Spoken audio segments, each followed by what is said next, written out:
Hello and welcome to Unpreachy, a podcast of homilies and reflections from St. John Chrysostom Parish. Today, Father Brian Zumbrum reflects on John chapter 6, verses 1 to 15, the Gospel reading for Sunday, July 28th, 2024. So I'm a person that eats leftovers. This is no surprise growing up in a household with 3 boys in which leftovers were actually a rather rare concept because very rarely did any food make it past the end of an established mealtime. But for those lucky few items that did manage to survive the initial feeding frenzy, they usually ended up in one of 2 places with my mother's creativity. They either got totally repurposed, to which we would not realize we were eating leftovers again, or she would sell it as we are having a special night of choose your own adventure, which meant that all the leftovers from the week before would be out there, and then it really was survival of the fittest of whoever got what on that table. But then I joined the Oblates and realized that leftovers are a controversial concept for a lot of people. There are definitely leftover consumers in my community. They're the ones that take their favorite dishes and move them to the back of the fridge so that you won't notice it when you're looking for your leftovers. Or they're the ones that see that you have definitely labeled your restaurant leftovers with your name on it, and yet they still eat them and dispose of the evidence before you get down there the next morning. No, I'm not bitter at all by these things happening. But then there are the guys in the house who never touch leftovers.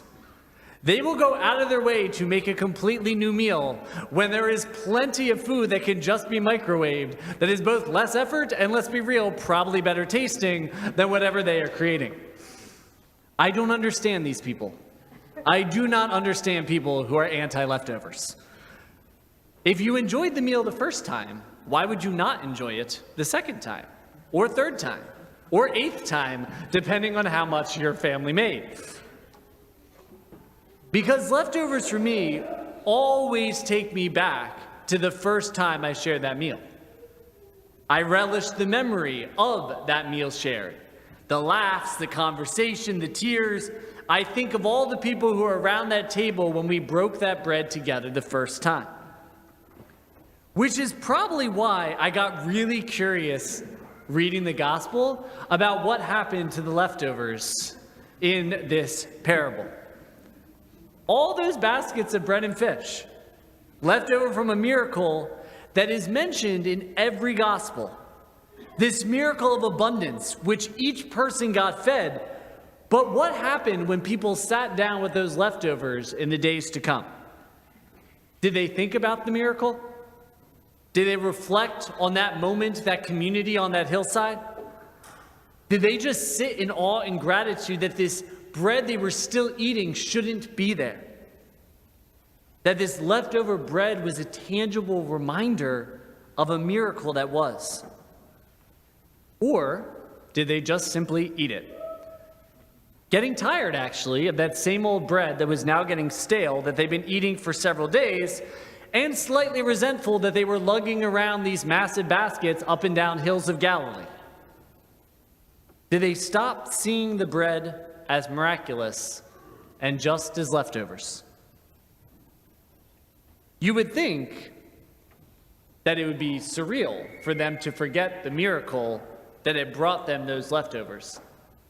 But don't we do this all the time? We recall the miraculous moment of our wedding day, but we take for granted the daily miracle that is a relationship that goes on. The daily miracle that is a choice to forgive or to laugh at a shared joke.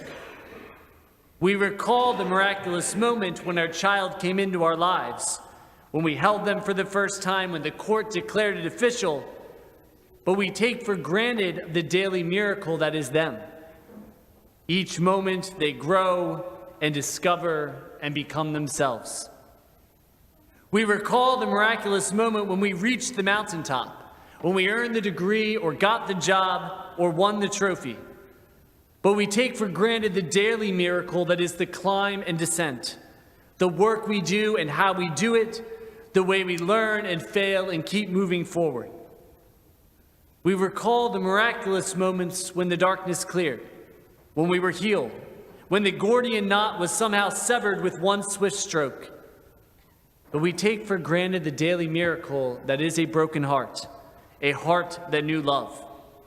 The daily miracle that is our bodies, that managed to work and survive under some pretty incredible circumstances. My friends, in many ways, our life is a life of leftovers. Leftovers from the slew of miracles that have brought us to this moment. This day, we get the invitation to feast upon them again. And we're invited to do so with gratitude and awe. Gratitude and awe in the presence of a God who is both a God of the miracles and the God of the leftovers in equal proportion. Can we see those miracles still alive and at work in the leftovers of our lives? If so, may we feast on them anew this day. May God be praised. Unpreachy is a production of St. John Chrysostom Parish in Wallingford, Pennsylvania. Visit us at sjcparish.org. If you enjoyed this episode, please share it with a friend. This podcast was produced by Brendan Lorden with music by Skytoes on Upbeat. Thanks for listening. Be well.